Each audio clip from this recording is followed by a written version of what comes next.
Happiness is simply a state of mind in which our thinking is pleasant a good share of the time. Maxwell Maltz. I want to say a happy life, because life is full of ups and downs. One cannot be happy all the time, but one can live life in a way where they experience happy thoughts most of the time. If you drill down on your current life goals, be it you want to make more money, you want to travel, you want to spend time with the people you love, etc. Your goal could be anything. More often than not, at the source of these goals is the belief that achieving these goals will make you happy. That is why we do what we do. We are all seeking a happy, fulfilled life. My life goal is to die happy, content, and fulfilled, with no regrets, and the only way to die happy is to live happy. Think about it, we don't know when our last moment is going to be. So technically, we have always got to be prepared to go. I want to retire to bed at the end of each day being complete with my life till then, so that if I don't wake up in the morning, I go content. Now, 40 to 95% of our behavior is based on habits. That means, for me to live a happy life, I must develop habits that make me feel happy.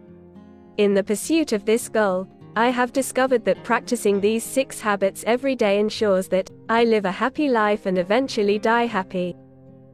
Now, of course, life is full of ups and downs, and it is not fair to expect ourselves to experience ease and happiness all the time. That's not possible, and that kind of expectation will only bring discontentment. I am certain that, if you practice these 6 habits every day, you will be satisfied and content with your life, and live a happy life in a broader sense. Remember, you are going to die. Memento mori. Those who died yesterday had plans for this morning, and those who died this morning had plans for tonight. Don't take life for granted. In the blink of an eye, everything can change. In Bhutan, they say contemplating death 5 times daily brings happiness. When I started thinking about death, and how uncertain life is, I started making the most of my life. I started doing things that really matter to me, and bring me joy. I started living immediately. Thinking about death helps me live in the now, and helps me focus on what's important. When you live like you are going to die, you will be more intentional with your time, money, and energy. More intentional in living your life to the fullest. You will start living consciously. Think of death, not from a place of fear but accepting it as inevitable, and then do your best. I use this app, Wekroke, which sends me 5 quotes every day at random hours to remind me that I am going to die. Remembering that you are going to die is the best way I know to avoid the trap of thinking you have something to lose. You are already naked. There is no reason not to follow your heart. Steve Jobs. Practice gratitude. Practicing gratitude is one of the most powerful and simplest ways to raise your energy. I read somewhere that our brain cannot process 2 thoughts, feelings at the same time. So when I have any complaints, irritation, etc., I look for what I can be grateful for at that moment, in that situation, and my energy shifts. It is the same situation I am in, but it feels different. If you change the way you look at things, the things you look at change. Dr. Wayne Dyer. This is not to say that you live in denial of what's not working. The point is to accept it and look for the silver lining. Complaining about what's not working doesn't make that thing work. It just causes anxiety and makes the experience of living not so good. Be grateful for what's working, accept what is not, and take action to further your cause. If you practice gratitude every day, chances are you will live a happy life. And trust me, there is a lot to be grateful for at any given moment, if only you choose to. Do your best. When you know you have given your best, there is little left to complain about or regret. Essentially, you do what you can do, what is in your control. Rest is up to the ways of the universe or life or God, whatever you believe in. Remember, your best will vary over time. There will be days when you won't be super productive, and that's okay, that's part of life.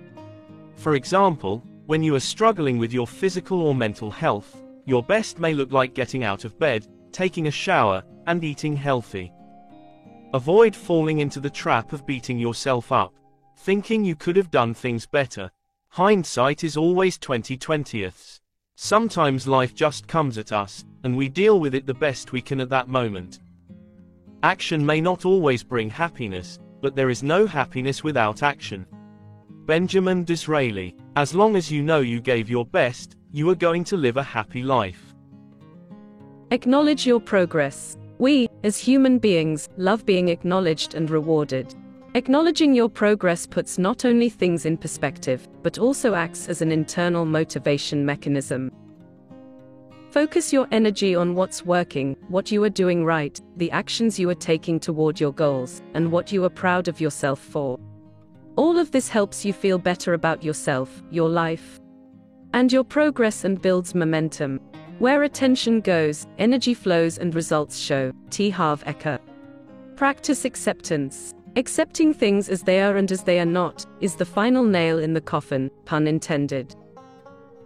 Once you are aware that you could die at any moment, are grateful for your life and everything you have available to you, know you are doing your best, acknowledge your progress. Accepting things as they are and as they are not becoming easier. It helps you release the negative energy from your body, and look for the best possible solution to make things better. Practice conscious thinking. At the beginning of the video, I shared a quote on how happiness is a state of mind, which makes this habit extremely important. All the other habits shared above are ways to help you think consciously. To think consciously is to choose your thoughts. Not entertaining whatever pops into your head, but consciously choosing the thoughts which you want in your head, which would further your growth, your intentions, and your vision for life. If any thought occurs in your head, which is not in alignment with what you want in life, you disregard it and reinforce your mind with the thoughts that support you. To think consciously will help you consider things more rationally, instead of making emotional decisions.